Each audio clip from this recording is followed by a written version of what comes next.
Chapter number 6. Amy's Fall. Laurie rode by on horseback one morning. Amy said, watching him, "That horse cost Laurie a lot. I wish I had some of that money." She spoke quietly, but she hoped her older sisters Mag and Jo would hear. "Why?" asked Mag, kindly. She was always kind to Amy. "I need it so much. I have to pay the other girls." "What for?" "Amy, what do you mean?" asked Jo. "I have to pay back one box of chocolates. The girls are always buying them and they offer me some. I've had a lot and haven't paid them back, so I will have to buy a box soon." "How much will pay for a box?" asked Meg. "Oh, a quarter would it." "Here's the money," said Meg, giving it to her. The next day, Amy took the box of chocolates into the classroom with her.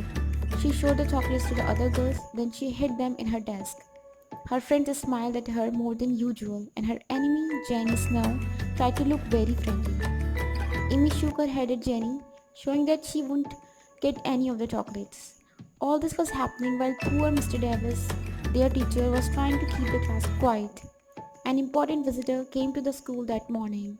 The maps which Amy drew pleased the visitor, and Amy felt very pleased with herself. The important visitor left. Then Jenny Snow walked up to the Mr. Davis and said, "Amy March has some chocolates in her desk." Mr. Davis knew a lot of Greek and Latin, was thought a good teacher, but it wasn't easy for him to rule 50 young girls. He always took away sweets found in the classroom. He always took away the wrong kind of books. Last week he told them he would give the stick to the next girl who broke the rules. That morning his coffee was too strong and there was an east wind. This always made him feel ill. And the word chocolates was like a match to a fire. His yellow face went red and he banged loudly on his desk. "Young ladies, listen, if you please." The noise stopped. 50 faces looked up at him. "Miss March, come to my desk. Bring with you chocolates you have in your desk," said Mr. Davis. "Don't take all of them," said her neighbor, a bright girl. "Are these all?" "Not quite," said Amy. "Bring the rest at once." With a sad look at her friends, she brought the rest of the chocolates to him. "Now take these chocolates and throw them out of the window." The whole class looked very unhappy, and one chocolate lover began to cry. Amy had to go 3 times through the window because there were so many chocolates. The little children in the street outside shouted, "Hooray!" Then Mr. Davis, "Young ladies, you remembered what I said to you a week ago. I am sorry this has happened, but I never let my rules be broken. Miss March, hold out your hand." Amy went very red and put both hands behind her. She looked at Mr. Davis, hoping he would change his mind, but he said, "Your hand, Miss March." Amy put out her hand and he picked up his stick. He didn't hurt her much.